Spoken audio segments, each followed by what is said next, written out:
काय आहे ना, 31ला बाहेर जायचं हॉटेलमध्ये, म्हणजे ठरलेलाच मेनू आणि त्याची क्वालिटी पण एवढी छान नाही. म्हणून यावर्षी ठरवलं घरी सेलिब्रेट करायचं. छान स्वच्छ जेवण करायचं, मस्त TV बघायचा, अवॉर्ड शो बघायचे आणि एन्जॉय करायचं.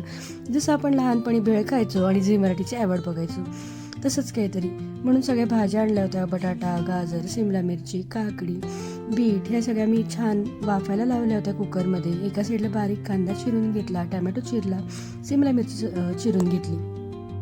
त्यानंतर कढईमध्ये तेल घालून घेतलं आणि बटर घालून घेतलं.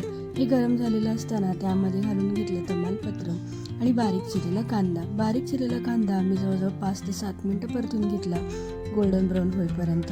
आणि जे मी कोथिंबीर, आलं आणि लसूण याची पेस्ट काढली होती ती घालून घेतली आणि छान परतून घेतली. त्यामध्ये नंतर थोडी हळद घालून घेतली, शिमला मिरची, टोमॅटो घालून त्याच्यावर मीठ घालून एक छान वाफ काढून घेतली. हे जेव्हा असं एकजीव झालं त्यानंतर मी त्याच्यामध्ये घालून घेतले आपल्या शिजलेल्या सगळ्या भाज्या. तुम्हाला दिसत असेल कुकरमध्ये मस्त भाज्या शिजवून घेतल्या होत्या आणि त्या मऊ करायला सुद्धा इझी होतात. नाहीतर तुम्ही मिक्सरच्या भांड्यात थोडंसं फिरवून घेऊ शकता. नंतर ही सगळी पेस्ट मी केलेल्या फोडणीत घालून घेतली आणि त्यामध्ये कन्सिस्टन्सीसाठी थोडंसं पाणी ॲड केलं. छान सगळं एकजीव केलं, एक उकळी काढून घेतली. त्यानंतर त्याच्यामध्ये कसुरी मेथी एकदम बारीक करून घातली, तिचा स्वाद खूप सुंदर येतो. थोडीशी चवीला साखर घालून घेतली. एका साईडला तांबल्यामध्ये तेल गरम करायला ठेवलं होतं, त्यामध्ये तिखट आणि पावभाजी मसाला घालून घेतला आणि ह्याची फोडणी भाजीला दिली.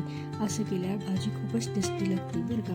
आणि मस्त त्यामध्ये बटर घालून घेतलं होतं. तुम्हाला कलर दिसत असेल भाजीचं. हे सगळं एकजीव करून 5 ते 7 मिनटं छान उकळी काढून घेतली आणि मस्त अशी खमंग पावभाजी तयार झाली.